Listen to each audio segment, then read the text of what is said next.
घर के बाहर रिक्शा आकर रुका तो रितिका ने खिड़की से बाहर देखा तो रमा जी रिक्शा से उतरने के बाद इंतजार कर रही थी घर में से कोई उन्हें लेने आए, पर बेटा बहू किसी ने भी बाहर आने की जहमत नहीं उठाई। उनके बेटे अर्जुन ने पूछा, कौन है रितिका बाहर? तुम्हारी माँ है, कहकर वो वापस अपने काम में लग गई। उनका बेटा अर्जुन टीवी देख रहा था। रमा जी ने रिक्शा वाले को कहकर अपना सामान घर के दरवाजे तक रखवाया और उसे पैसे देकर घर में आ गई। रमा जी पहले से काफी कमजोर हो गई थी। रमा जी ने अर्जुन और रितिका की तरफ देखा, लेकिन दोनों ने ही उनकी तरफ देखा तक नहीं। उन दोनों की ऐसी बेरुखी देखकर रमा जी का मन दुखी हो गया।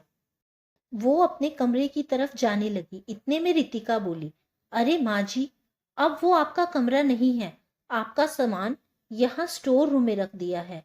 वो एक पल के लिए वहीं खड़ी रितिका की तरफ देखती रह गई, पर कुछ बोल ना पाई, बस आंखों में आंसू आ गए। अर्जुन ने अपनी माँ की तरफ देखते हुए कहा, माँ, अब आपको बड़े कमरे की क्या जरूरत है?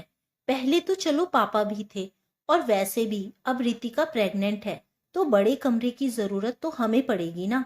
इसलिए आपका सामान स्टोर रूम में शिफ्ट कर दिया है। वैसे भी बड़ा कमरा तो घर के मुखिया का होता है, और अब पापा के बाद इस घर का मुखिया मैं ही तो हूँ। मुखिया?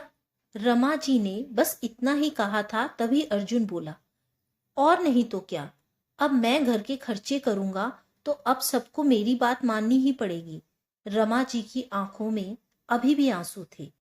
उन्होंने दूसरे कमरे की तरफ देखा तो अर्जुन बोला, आपको तो पता है माँ, रितिका की फैमिली से कोई आए तो उस कमरे की भी हमें जरूरत होती है। रमा जी ने बेटे की बात सुनकर जैसे ही स्टोर की तरफ कदम बढ़ाया, तभी अर्जुन बोला, अरे माँ, अपना सामान भी तो लेती जाओ, और आपको कुछ खाना पीना हो तो रसोई से ले लेना। रमा जी जैसे तैसे अपना सामान घसीटते हुए कमरे की तरफ ले गई। कमरे की तरफ देखा तो वहां पुराना सामान पड़ा था और एक चारपाई बिछी हुई थी। वो आंखों में आंसू लिए बैठ गई। अभी साल भर पहले तक सब ठीक था। बेटे बहू पिता के डर से ही सही अच्छा व्यवहार करते थे। अभी साल भर पहले से ही वो अपने पति के साथ गांव में रहने लगी थी, पर कुछ महीनों पहले उनके पति का देहांत हो गया था। उसके बाद वो गांव से लौटी थी। इतनी जल्दी बेटे बहू मुंह मोड़ेंगे, इसकी तो उन्होंने उम्मीद भी नहीं की थी। अभी वो ये सब सोच ही रही थी कि इतने में बाहर से शोर सुनाई दिया। जाकर देखा तो बेटे बहू बाहर रितिका के मायके वालों का स्वागत कर रहे थे। रमा जी को इतनी देर हो गई थी घर में आए हुए, पर अब तक किसी ने पानी भी नहीं पूछा। वहीं बहू के मायके वालों के लिए बेटा रसोई में जाकर खुद चाय पानी की ट्रे सजाकर लेकर आ रहा था। जब वहां किसी ने भी उन पर ध्यान नहीं दिया तो रमा जी वापस कमरे में आ गई। काफी देर तक उसी कमरे में बैठी रही, लेकिन वहां कोई चाय नाश्ता लेकर नहीं आया। भूख के कारण आखिर वो खुद ही उठी और रसोई में गई। रसोई में खाने के लिए कुछ भी नहीं था। खाना भी बाहर से मंगवाया था, बस वहां जूठे बर्तन पड़े थे। इतने में रसोई में रितिका आई और बोली, क्या ढूंढ रही है माँ जी? देखिए, खाना तो बचा नहीं, और मुझे याद भी नहीं रहा कि आपके लिए खाना रखना था। आप अपने लिए कुछ बना लीजिए। बहू, मेरी हिम्मत नहीं है खाना बनाने की। ऐसा कहकर रमा जी अपने लिए एक गिलास पानी लेकर कमरे में आ गई। सोचते सोचते उन्हें देर रात तक नींद नहीं आई, इस कारण वो सुबह भी देर से ही उठी। अगले दिन जब वो उठकर बाहर गई तो देखा सब हंस बोलकर चाय नाश्ता कर रहे थे। रमा जी को देखते ही सब चुप हो गए। इतने में अर्जुन बोला, माँ, आप अपने कमरे में बैठिए, मैं आपका नाश्ता आपके कमरे में ही लेकर आता हूँ।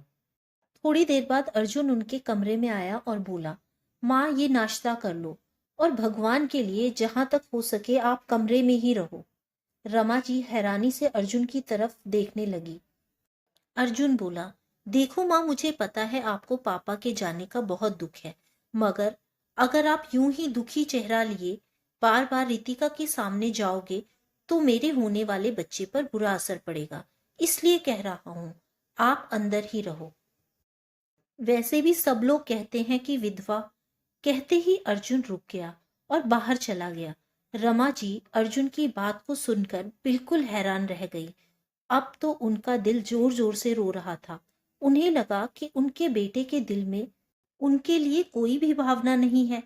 वो अपनी माँ के लिए ऐसा कैसे सोच सकता है कि उसकी माँ विधवा है, तो उसका साया वो अपनी पत्नी और होने वाले बच्चे पर नहीं पड़ने देना चाहता।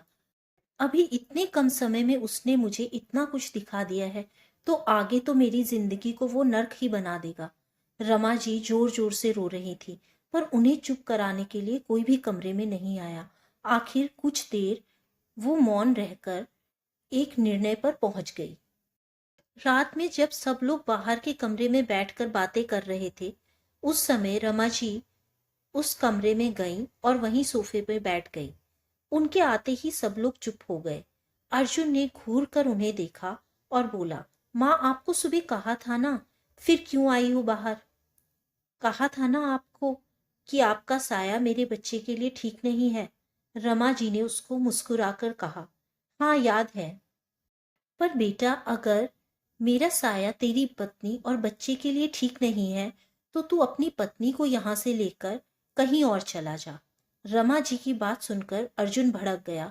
मैं क्यों घर छोड़कर जाऊंगा? अब मैं इस घर का मुखिया हूँ और आप इस तरह से मुझसे बात नहीं कर सकती।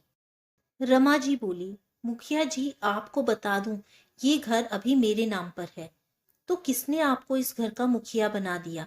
तभी रितिका बोली, माँ जी आप याद रखो, अब घर के सारे खर्चे ये उठाते हैं।